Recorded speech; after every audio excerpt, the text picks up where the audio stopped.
What's going on, everybody? I'm Joshua. And I'm Isaiah. And we would like to thank you for listening to the Reasonably Prepared podcast, A preparedness resource for the complete beginner. Look, we are here to help you on your preparedness journey without the paranoia, fear, and doomsday often associated with preparedness. If you find our podcast helpful, please subscribe and leave a comment letting us know. But now, on with the show. What's up, Isaiah? Hey. Welcome back to the studio. Welcome back. It's been a while. It's been too long. It's way too long. Absolutely. Well, maybe I shouldn't do that. It's been too long, man. Yeah. We're back, though. We're back. We are back. We took basically the end of the year off completely. Yep. You know, Thanksgiving and Christmas and New Year. Family stuff. Yep. Family stuff. I did some traveling. And where'd you travel to?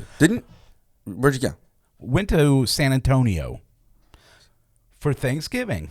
Oh, for Thanksgiving. Yeah. It was very nice. Right on. Yep. Hadn't been there in a while, and it's a great Wait, so time. you guys did like Thanksgiving Day in San Antonio? Yes, we did. And what'd you do for Thanksgiving dinner? We stopped at a restaurant, and we had Thanksgiving dinner there. Oh, what restaurant? I don't remember. Not a sponsor. Exactly. Not a sponsor. Not a sponsor. Not a sponsor. That's awesome. We went to Louisiana for a big family Christmas party. And then right after Christmas, we did Christmas Day here at our place, and then went to the cabins, my folk, Christopher's and the family cabins, and did 3-4 days down there, and then came back up. We actually had a really quiet New Year's, except this will be the first New Year's where I kind of went all in, and I bought a lot of fireworks. Good for you. Good for you. And here in Texas, you can buy cool fireworks. Oh yeah, they've got some great fireworks here. Thank you, Texas, for not being a nanny state. Yep. Because we live, so no word of a lie. I might have spent hundreds of dollars on fireworks with the big mortars, and we blew them off right here in the street. Yeah. Right there. The Waco sounded like a war zone.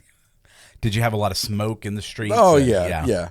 And then, like, the next day or two, there was, because I can't tell you how many black cats I bought. I found out that black cats are my favorite. Oh, gotcha. I love the black cats. And I got the big 200 and 300 strip ones. Oh, man. Because they were selling those big strips for like $1.50. Wow. Did you light them all at once? I lit a lot of them. Yeah. And so there was red paper everywhere. So we just went through with my leaf blower has it like switches so I can suck up leaves. We just vacuumed everything up with the still leaf blower. That's awesome. Oh, so it was easy to clean up. And so that was our end of the year. And now we're in 2022. I want to welcome everybody back to the channel and to the podcast. Oh, yeah. As always, I'm Joshua. And next to me is Isaiah. Handsome Isaiah. Good old handsome Isaiah. Yeah, man. Oh, yeah. And so before we get into this, we do want to mention some good news. Breaking news. We have a sponsor. We have a sponsor, guys. Like an actual sponsor that we're really proud of and we're super stoked about. In fact, if you're watching on YouTube, I got a little bit of it right here. I'm just going to leave it right out here as our sponsor, and that is Blackbeard Fire Starters. Mm-hmm. We did a review on the channel. They liked our review. They like what we're doing, so I had reached out to them before. And so they're going to help us do a couple of giveaways and some other things. We're going to be hopefully getting more involved with them. But what's cool is they gave us a promo code for you, the listener. And if you go to the website, they have all kinds of cool stuff.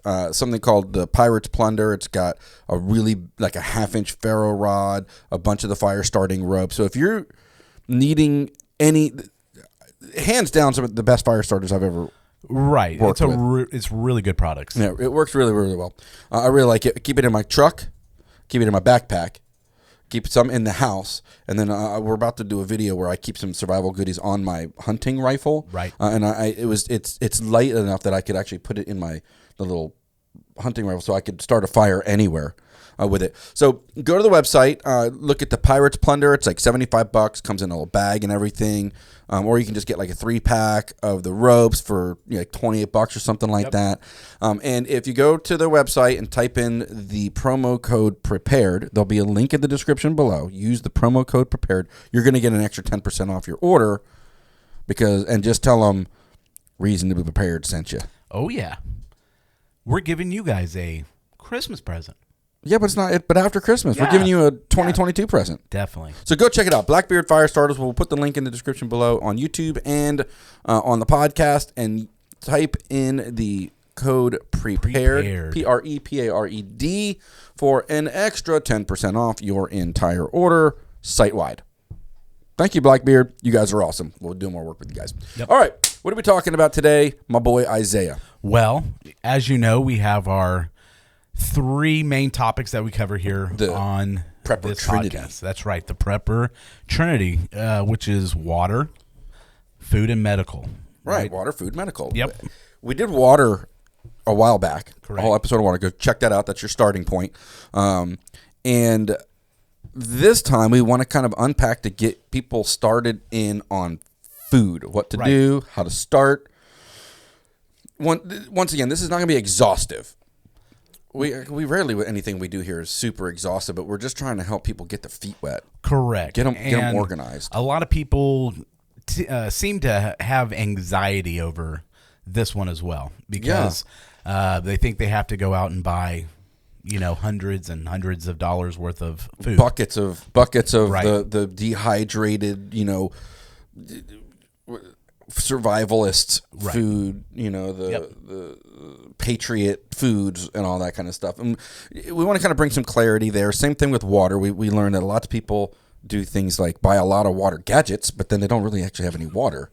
Yeah. Same thing with homeboy Brett when we were talking with him, and that happens a lot with food where people they'll succumb to an advertisement and they'll be like, oh yeah, that's that patriot food thing, and then they'll get a bunch of food and then they'll just put it there and then they think they're covered and they're kind of not, and that food's junk and it tastes terrible. Yep. And there are other more practical ways to get started. Right. So we wanted to kind of go over that, and once again, starting point. Starting the conversation, not exhaustive, not the entire story. You kind of decide your own level of involvement. We're just going to help you get your sea legs in this. So our first bullet point when it comes to that is buy what you already eat. Yes. There is nothing worse than if you're in a stressful situation, natural disaster, whatever it may be, and you're stuck with 800 cans of asparagus. I was wondering when I was going to canned asparagus, because you went and bought all the canned asparagus on sale. That's right. No. The best place to start is where you already food shop. That's correct. And just buying a little more and getting ahead of the game. Yeah, and that's how I got started, Yeah. And so instead of buying 4 of something, we buy maybe 6 or 8. Right. And just have a little bit extra, and that's how we started. Right. So, and we do the same thing. Leah and I both will, now it's to the point, where we're buying flour 50 pounds at a time because we cook so much. But if there's anything that we use on a consistently regular basis, oil's one. Right. Olive oil and canola oil. Flour, sugar, yeast. Every couple of grocery shops, just pick up one extra of, your oil and have it staged behind the one you're actively using. Right. And then you've always got that extra one on the shelf ready to go. And that should carry you and you can get it to the point where you've got like an extra, just by doing that in a very short order, you have like an extra month of food. Right. And if we're talking about, a hurricane, fire, natural disaster, something like that knocks out power for a little while. That's a good buffer. Is a good, extra 2 weeks to 4 weeks worth of food. Or even if you lose your job. If you lose your job and your job, and you can't afford food at that moment in time, Yeah. or you have minimal money to get what you want, you have a little bit extra. Mm-hmm. And so that's just for us, the easiest place to start is start with what you already buy. Yep. And we're going to go over, you have the whole list on it, but we have broken down food things into like a 3-tiered system, which is, I say we broken it. A lot of the information we're going to give you is not new information. We're just trying to curate it in a way to give it to you. So you've got your short-term storage, food storage, your long-term, short-term, mid-term, and long-term food storage, or food stuffs, food acquisition, food storage, food. Food. Right? Food. And I had I had some bullet points on maybe some of the philosophy of stuff, and you had really good notes on the short-term, midterm, long-term. Right. Examples. Yeah. Examples So start of- breaking down, what we're gonna have examples and things to do short-term, because one of mine here that I was gonna go into next and learning to cook from scratch and keeping those ingredients goes into midterm and short-term, Right. midterm, long-term. So go. Yeah. So what you want to do is that if you find yourself in a situation, what I would do is I would go ahead and just start with what's in the refrigerator, right? Mm-hmm. Yeah. That's what's going to go bad first. And so just go ahead and either start cooking it or on a gas grill or eating it. Well, that would be example of short-term storage is going to be the stuff that is the most perishable. Correct. Your vegetables, Yep. your proteins that are not frozen, your unboxed foods, things like, and already prepared foods in the fridge are very short-term. Specifically produce, eggs, of course, properly garnered eggs and stored eggs actually will store for a long time. Right. Even on the counter. Yeah, depending on, not the stuff you buy at the store though. Yeah. Farm. Yeah, but just FYI, if you got farm-raised eggs and they haven't been washed, like you can store those on the counter or in a cool place for a very long time, months, which we've done before. Anyway, so your short-term storage is going to be that. What else you got there on your short-term notes there? I've got all the things that we usually buy, right? So you're looking at canned vegetables and fruits and oatmeal. Of course, I've got to have my canned asparagus, and cereal, If I find canned asparagus, I'm going to buy it, and it's going to sit right here. Is it even a real thing? Of course. Gross. Of course, yeah. Who would buy and eat that? Lots of people. Who would Lots of buy and people. eat any asparagus? Yeah. Gross. Sorry, asparagus lovers, Yeah. it's gross. It's gross. But what I thought was a good idea is to have maybe some hard candies on hand. Okay.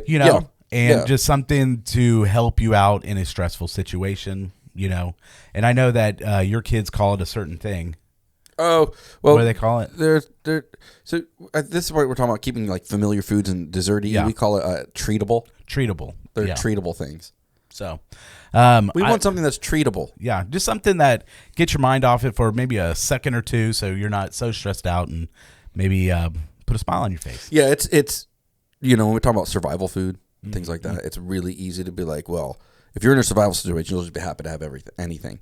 And although there's probably some truth to that, we can mitigate right now ahead of time when things aren't. When things aren't terrible. Yeah, have some things that are like fun. Like I said, some hard candies or easily prepared brownies or something like that, Right. where you have to add water and you can bake them.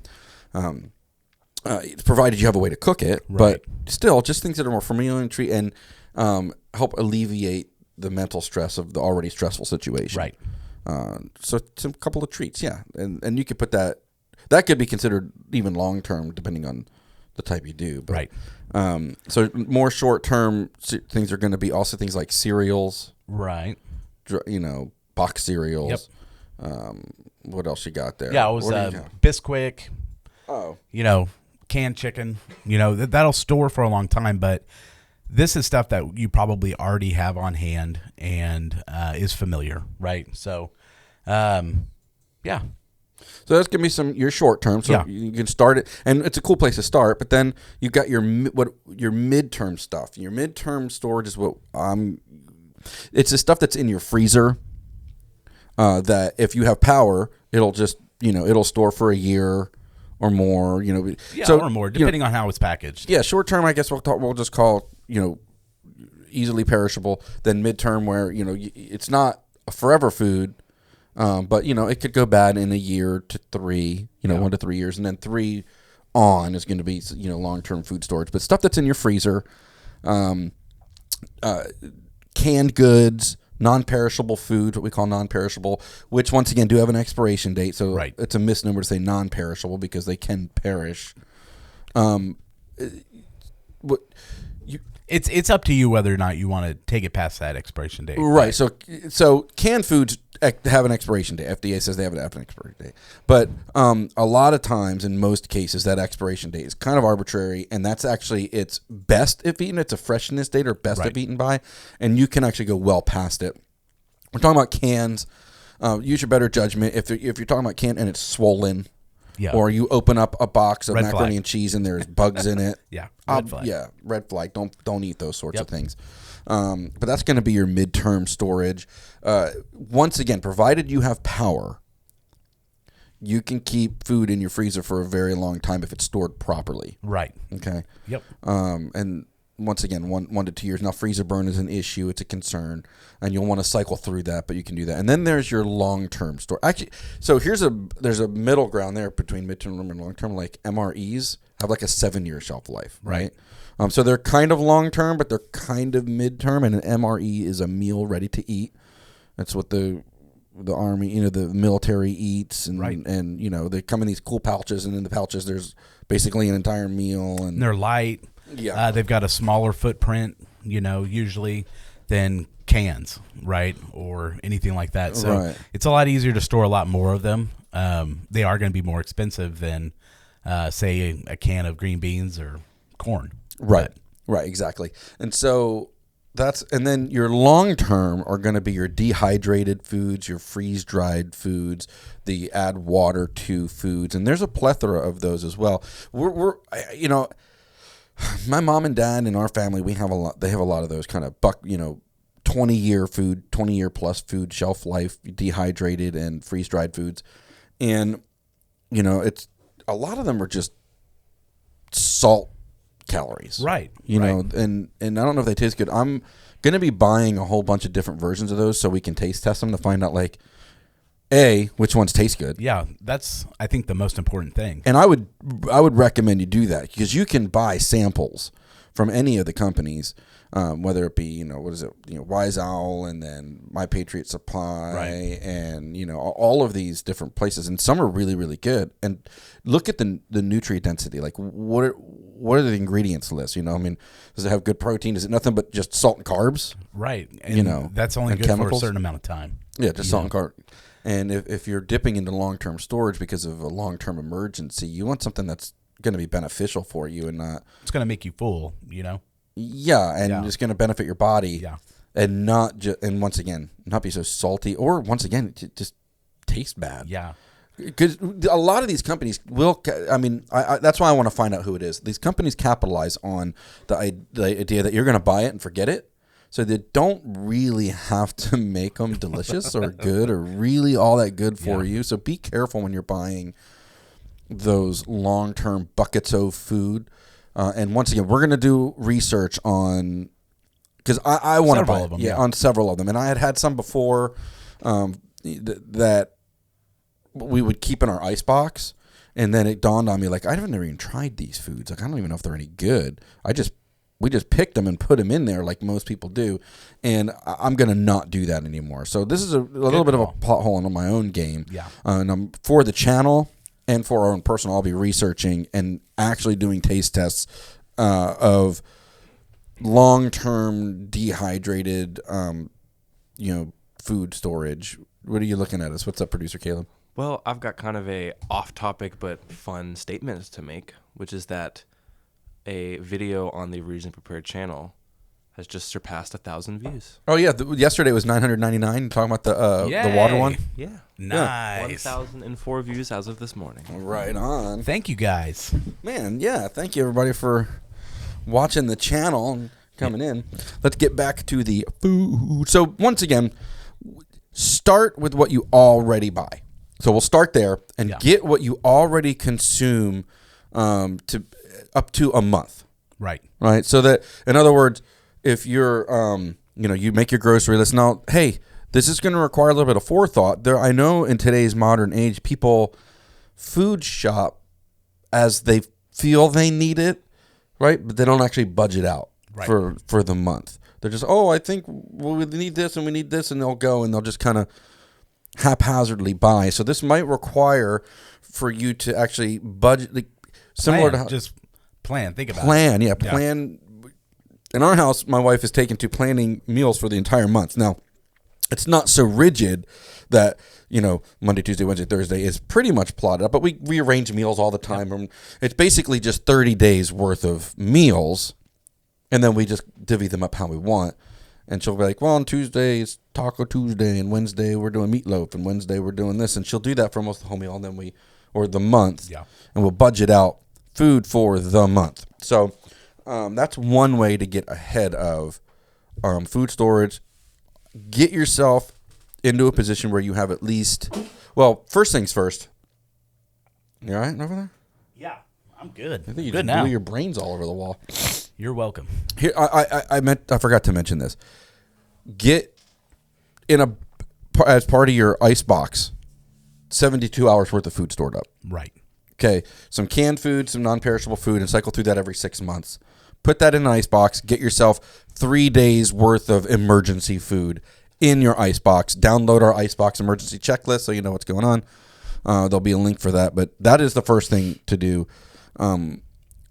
Which I forgot to mention immediately. I completely forgot about it. But do that. Get 72 hours per person, 72 hours worth of food per person in your home. Right. Make sure they're all covered. Like I said, I don't care if it's Dinty Moore beef stew, which is good. Which actually does taste good. I have an affinity. Corned beef hash. Yeah, I have an affinity for mid-century canned foods. And I know they're not the greatest thing in the world, but I like them. Yeah. Anyway. And some of the dehydrated or freeze-dried foods, try them out. Mountain House makes good ones. Right. I've eaten plenty of Mountain House meals out in the field camping. They do make good ones. Right. Their beef stroganoff one was really good. I don't even know if they make that one anymore. But go grab enough water and enough food for 72 hours. That's your immediate baseline. After that, start looking at a 30-day food storage based on what you already cook. Okay, so look at your short-term, midterm, and long-term, and cover those short-term, midterm bases. Short-term stuff is stuff, like I said, we already went over that, but you can take short-term stuff and turn it into long-term stuff by doing some things to it. We'll go over here in a little bit, but know that your short-term stuff is it's going to be perishable, and it's not going to be something you can restock fast on an emergency situation. Right. No different than the water story. And we're like, hey, it's kind of like water in that way, where it goes off the shelves fast and it can rot and so another thing we recommend in budgeting for the month, maybe I need to talk to Leah and we can offer. Oh, that's a good idea. Because she has a whole meal prep thing that checklist she has. We maybe offer that to people. If you guys want it, let us know. Leave it in the comments below. Maybe we can offer that as a PDF for free. But is to learn how to cook from scratch. Right. Okay. This is another big one. One thing is that if we're in that type of situation and you don't know how to cook this stuff, you've got all of it here, but you've got 80 pounds of flour and sugar and salt, but don't know what to do with it. Learn how to make bread from flour, water, salt, and yeast. Right. Learn how to do these things. Don't stop. It's really easy and really convenient in today's day and age to. Do you remember that guy we used to work with? I'm not gonna say his name because I don't. But he would always say he would bring food in and be like, "Oh, homemade," but it would be like Hamburger Helper. Right. got me homemade Hamburger Helper. That's right. He would do that stuff, or be like, "Oh, homemade." It would be like chicken noodle soup from Campbell's Chicken Noodle Soup. Yeah. And I'm like, buddy, that's not homemade. Well, I made it at home. I didn't go out to eat, so I made it at home. I'm like, well, I guess that's kind of, I guess you could consider that homemade, but that's not cooked from scratch. Well, that's what he goes, you're talking about cooking from scratch. I'm like, okay, that's what I'm considering like a homemade, Yeah. And so there are some basic ingredients that we just keep all the time in bulk. Flour is one of them. Because we make so many pancakes and we make so much bread and we make salt is one of them. Sugar is one of them. We buy these in bulk, and Leah buys the raw brown sugar stuff. Not brown sugar, but the raw, hippie sugar, I guess. We buy a lot of rice. Yeah. We buy a lot insane of rice. amounts of rice because my wife's Cajun. You know, I mean, there's rice at most meals. So it's easy to become dependent on the Chef Boyardee canned foods and the hamburger helper buy and the rice-a-roni and then the Stouffer's frozen dinners that you just throw in. And I'm not saying, I'm not telling you what to do with your life, I guess, but I mean, they do have their place somewhere, right? For convenience. We use them as well. Yeah. The point being, learn how to cook with fresh, raw ingredients. Right. And from the basic ingredients. I guess that's what I'm more getting at. Learn how to cook from basic ingredients. If you don't know how to do that, pick up The Joy of Cooking and a couple of just basic cookbooks, and it'll teach you how to, and just learn how to cook. All of our kids, so in our house, all of our children, Caleb, you do it now. Liam and Kerwin, and then Liam, is he starting to do it as well? One night of the week they have to cook dinner for the whole family. Oh yeah, I got you. Yeah. Yeah. Liam doesn't do that quite yet, but I've done it for a long time. Right. Yeah, and Kerwin's doing it now, and then Liam, and that way they can learn how to cook for a large group of people from what we have. Yeah, I just had this talk with my son this week actually, and he's about to turn 13, and I told him he was going to have to start learning how to cook, and he's like, well, why? You and Mom do a good job.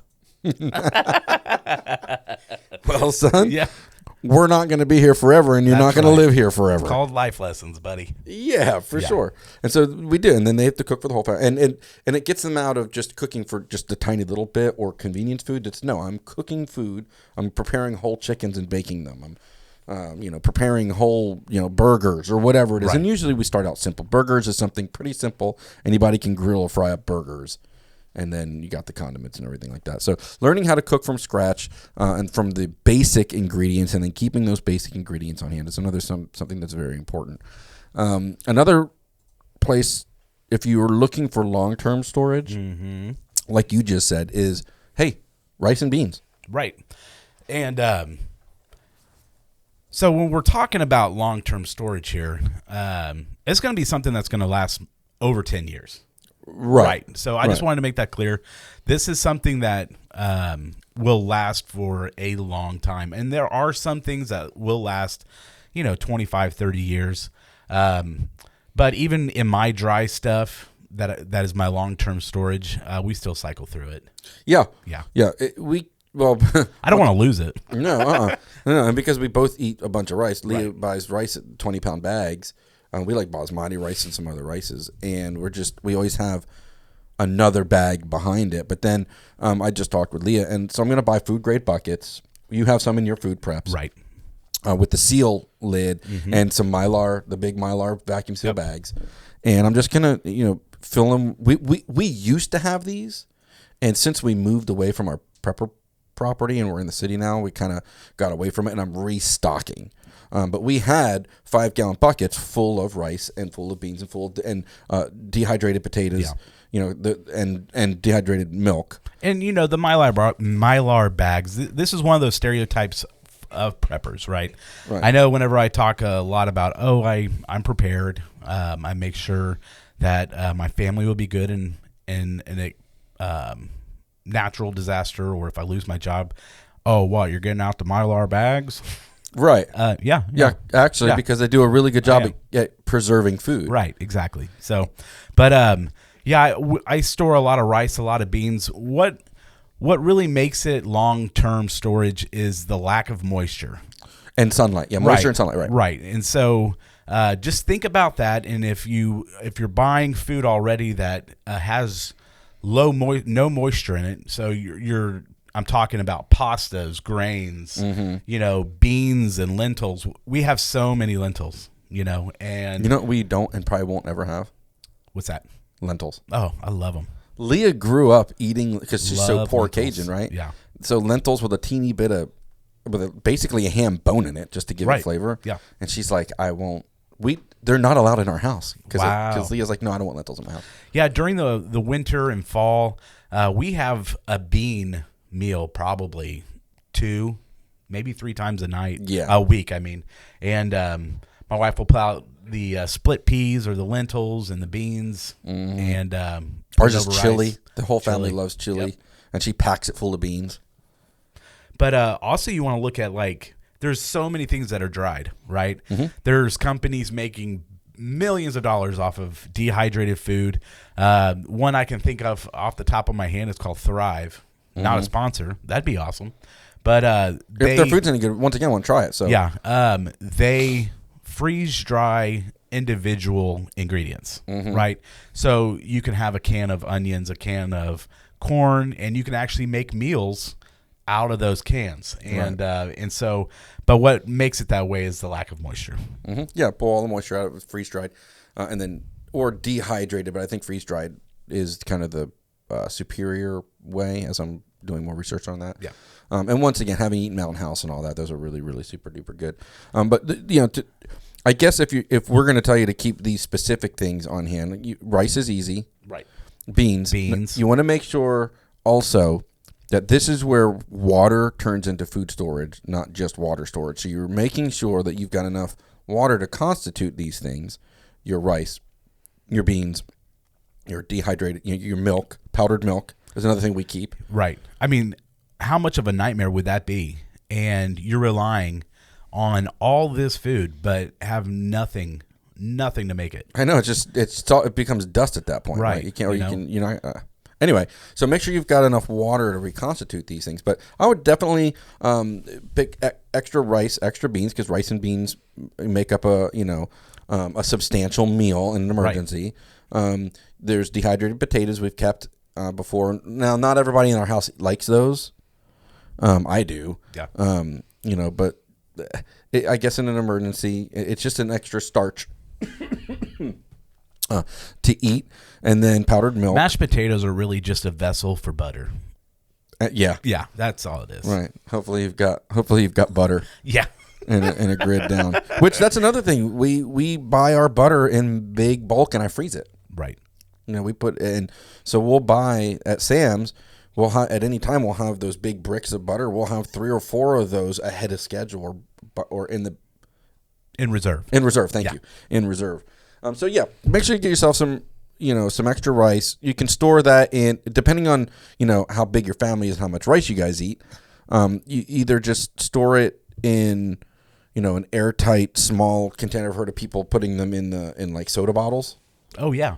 And then just storing them there. Mm-hmm. You can even buy the little oxygen things on Amazon for next to nothing. Yeah. And just put that in there to oxygen absorber. And then you've got rice and beans long term. It's another good place to start. And then anything else that you personally might want in that regard, potted meats or dehydrated meats, things like that. Yeah, not everybody is a fan of, say, Spam, Mm-hmm. but, they make a lot of canned meats. It's not just Spam. Right. Right. Right. You Chip beef and all this other different things. Right. And so try them out. Mm-hmm. See what you like and go buy some. Yeah. So here's another thing to consider is how are you going to physically cook the food? Okay. So if you're storing food for long term and you've got short-term, midterm, long-term, let's say we got our bases covered or you're getting to work on those, right? Mm-hmm. How are you going to cook it? So if your grid is down and you don't have electricity and you have an electric stove, what do you do? Yeah. So do you have a camp stove? I know I do. Yeah. So they make, camp stoves are reasonably inexpensive. You can get butane ones. You can get the little propane ones. Remember, propane doesn't go bad. It just can lose its odor. The odor they put in there is a manufactured odor because it's odorless. But just get a camp stove, a Coleman camp stove, and a Coleman camping cook set. And a lot of these stoves, they're doing a lot better with preserving and rationing out the gas that it needs to burn. Mm-hmm. Yeah, so, they're way more efficient. Right, and so the bottles of propane are lasting a lot longer. That I've noticed. Mm-hmm. Yeah, usually I find that those little green bottles of propane, the real once again moisture, they can rust. But if you keep them in a cool, dry place, they last. I mean, I've used this. Like, I picked up a tank that we got. I'm like, oh yeah, I bought this probably 15 years ago, and it worked. That's awesome. Yeah, it totally worked. Yep. I'm not saying it's probably the safest thing to do, but it works. Right. And they also make an attachment for like a Coleman cook stove, or some of those cook stoves. That it's just a little hose attachment, so you can connect it to the bigger 5-pound one that goes under your propane grill, which is another way of cooking. Propane Definitely. grill. Any of the recreating ways we cook are potentially or are 100% prepper ways to cook. So charcoal grills, your Traegers, your propane grills, your offset wood smokers, all of these that we use in city life or in modern day life to, just for the fun of it or to Right. get back to the, roots are prepper ways to cook. I Right. mean, we don't call them that because we're using, people break them out on 4th of July or they do this and that now. Yeah, I mean, Us- barbecuing, we call it barbecuing, using the grill, we're going to go do some barbecuing, and that's all from cooking on the fire around, either a campfire or Right. cowboys back in the day, going across the state, and to stop up and start cooking, Right, and so so- we get to do it in our backyard. A lot of people are already trained to quote unquote prepper cook. They just don't call it that because we're grilling burgers and hot dogs. Yeah. Well, grilling burgers and hot dogs is the same if you don't have power as if you So do have true. power. It's the same. Cooking piles of meat, or hunting like we hunt and I hunt. And it's a, just another, it kind of just harkens back to our primitive roots, but we already call it that. We already do that. So I know we were having a conversation yesterday, in fact, about how you cook a whole bunch of stuff, right. and then just split it up and vacuum seal it yourself. Right. So that's actually where I was going to go next with. If you're, as far as short-term, mid-term, long-term, another thing you can do is own equipment that helps you preserve food. Yeah. So I own a vacuum sealer, right? And so if we find things that are on mega sale, for instance, I found pork shoulders or pork butt, Boston butt, the full pork shoulder that you would make pulled pork out of at our local HEB. Not a sponsor, but shout out to HEB because we love HEB. Love HEB. Woo, woo. And they went on sale for 92 cents a pound. Incredible. So the entire thing, which is usually $20, Right. was like $6. Yeah, you showed me, and I was shocked that I looked at it and it was like $7. Yeah, so the Yeah. price was like one was like $7.22, Yeah. one was like $6.85. Right. And so they were limiting it 2 per person. So I bought 2, and then I walked outside, took them to my truck. I walked back in, I bought 2 more. And I walked back out to my truck, and I walked back in. So I bought a whole bunch of them. And Ellie wanted pulled pork for her birthday dinner. So I made pulled pork, and Leah says, "Hey, can you just make a second one? What? Because cooking 1 is cooking 2. Cooking 2 is cooking 4 on my smoker because it's so big. So it doesn't matter. I'm still burning the same amount of wood." And I'm like, "Yeah, sure." So I made a second one, and we just cut it in half. I didn't even pull it apart. I just cut it in half, vacuum sealed it, each half, Yep. and dated it.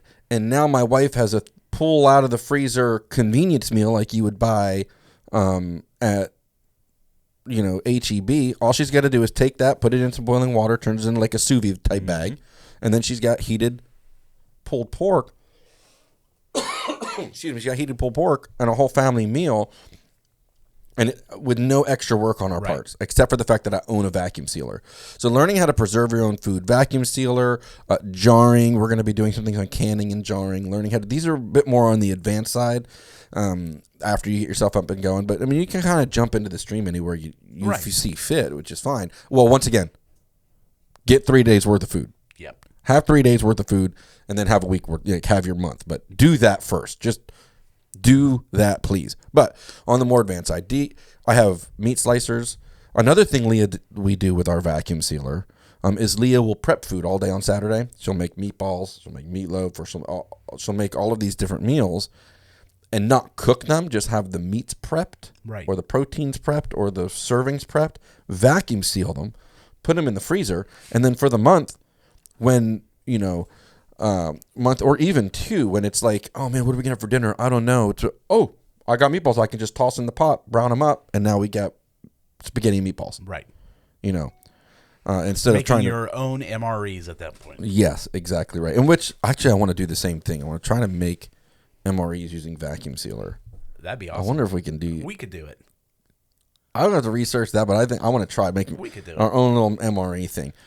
So another thing you can do apart from learning how to preserve your own foods. I mean, I use my vacuum sealer also. I mean, we hunt, so I process all of my own animals. I do not pay anyone anymore. And the reason I have those things, butcher knives, butcher blocks, man, I'm gonna need some water. Things like that, vacuum sealer, grinder, meat grinder, all that. Because when you're spending, $200-$300 per animal to have processed, well, the equipment costs that. Right. That's how much it costs. Yeah. That's how much it costs. So I just rather own the equipment and own the manufacturing process, and then I know how the meat's processed, and I know exactly how it's processed. And then I've got my freezer is full of food that I process, and I've actually showed you how to do it, and we do it together. And so having your own food preservation methods too is another more advanced. Another thing you can do is start a backyard garden or backyard chickens. Right.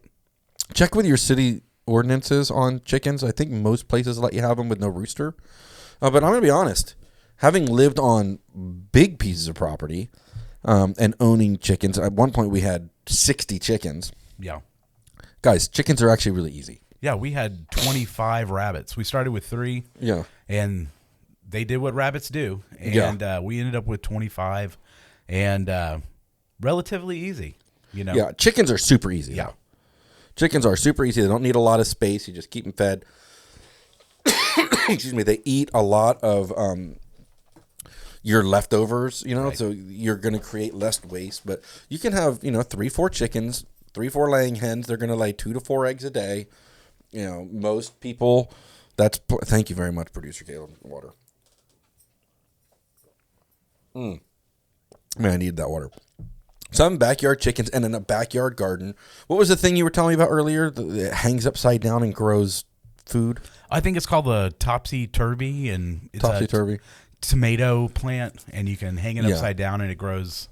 You just hang it on a hook, and you can grow tomatoes. Yeah, and there's lots of books on backyard homesteading on like a quarter of an acre or a city lot or a suburban lot. Yep. One of the ones I like the most as far as gardening is concerned, which several people, since I started the channel and have been promoting it to people, they've really thanked me for it, and that's the square foot gardener. Right. And that allows you to do, it theorizes in a 4 foot by 4 foot square space, you can create enough vegetables, enough vegetation to feed a person 2 salads a day out of that one box. So everything you would need for 2 full salads in the 4 foot by 4, using something called companion gardening. So there'll be a link for that, is the square foot gardener. So just start small. Don't feel like you've got to, cultivate, a farm in your backyard. Just make it a fun family project with you and the kids with a 4 foot by 4 foot box.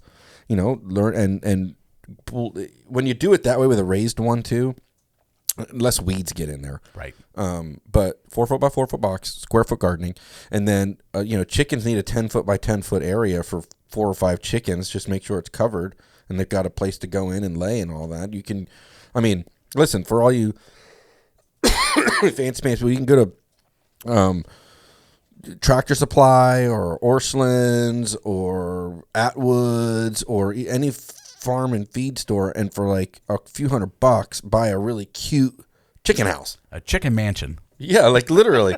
They're like the cutest little chicken, and they're self-contained, and they're good for up to 4 chickens, and 4 eggs a day is, that's pretty good supplementation. Right. And we've crunched the numbers, and chickens are basically a wash for as far as what you pay for good eggs and how much chickens cost. It's basically a financial wash because they eat a lot of your waste. Yeah. So yes, you'll buy some chicken feed and for them peck at, and you buy some chicken. But every time you're done a meal and you would scrape what you would scrape into the trash, just scrape into a little Tupperware container, take it out there, and the chickens will eat that. That's dinner for the chickens. And they're fun, and the kids like them. Cute. Yeah, exactly. Now, one thing I will tell you though is if you let your chickens free range your backyard, you can clip their wings or train them so they don't fly at all. They're not gonna fly away. They will poop everywhere you don't want them to poop. Oh yeah. Concrete, dude, everywhere. It doesn't matter. Yeah, everywhere you don't want them to poop though. Don't leave your shoes outside. Yeah, and don't ever feed them from your back door and teach them that that's where food comes from, because they will be there. Yeah. But once again, chickens are easy. A small garden space is now, gardens are hard to cultivate. There's a huge and if I had $1 for every time I heard some prepper, quote unquote prepper, say, "Well, I'll just grow a garden," Yeah. and I've got all my seeds, my heritage heirloom seeds, and I'm like, have you ever grown a garden? We've tried. Yeah. It's It is tough. challenging. Yeah. It takes work. That's why I'm saying start small. I'm not trying to tell you not. I'm telling you to do it, but you got to learn to do it. The prepper who tells you I'll just grow a garden when the stuff hits the fan on my bug out property, they're not going to do that. Yeah. It's an illusion. They're out of their minds. They don't know what they're talking about. It's a fantasy is what it is. They've got a bunch of starter kits, where you can they already have the seeds in it and soil and just kind of get your feet wet on that and then just get bigger. Right. So you got garden, chickens, rabbits. It's another place. That's once again, it is more advanced, but there's no reason why you couldn't overlap while you're doing some of these other things. I mean, once again, getting a month ahead in reserve on the foods you already buy, that's not difficult to do. It just takes a little bit of planning and a little bit of effort to do that. With gardening and chickens and rabbits, it's not complicated. It's just you need the knowledge, and once you have the knowledge, then it becomes easier. Yeah, for sure. Yeah. And so if we to kind of start summing things up, I do want everyone to go out, just like I want you to go out and buy 2 gallons per person per day for 72 hours. Go out and buy even just the Mountain House meals, because I know Mountain House are good. They're not a sponsor, but they're good. They're good foods. And a couple of canned things and a couple of granola bars and high-impact good foods. 72 hours worth for your family. So that's per person. That's 3 meals per day for 3 days. Do that immediately. And then after that, look at your own food budget. Look at how you're shopping. Look at what you already buy at the grocery store, and find ways to store the foundational ingredients, your flour, water, salt, yeast, sugar, your foundational ingredients, and get oil. Get ahead of them by a month. Get ahead of them by 2 months. At this point, I think we are ahead on most of those things a solid 3 months, because our goal, like our finances, is 3 to 6 months living expenses, and we're including food and water in quote unquote living expenses. That's all part of the resources that we consume, right? So just like Dave Ramsey says, 3 to 6 months living expenses. But first, he wants you to have that $100 and then $1,000 emergency fund. I want you to have 72 hours worth of food and water stored immediately in a box that you call your Icebox, that you can just grab, and it's in a central place, so that if you need to evacuate, you need to go somewhere, your family has it, and it's even if it's MREs, and it's with stuff that you can cook it as well, that you can prepare it. You don't have to go out and buy 72 hours worth of food for every member of your family in one day. You can plan this out and do it piece by piece, and won't take much time at all. You're right. Yep. And while you're doing that, consider short term, which are your veggies and all, super perishable foods, your midterms, and then your long term.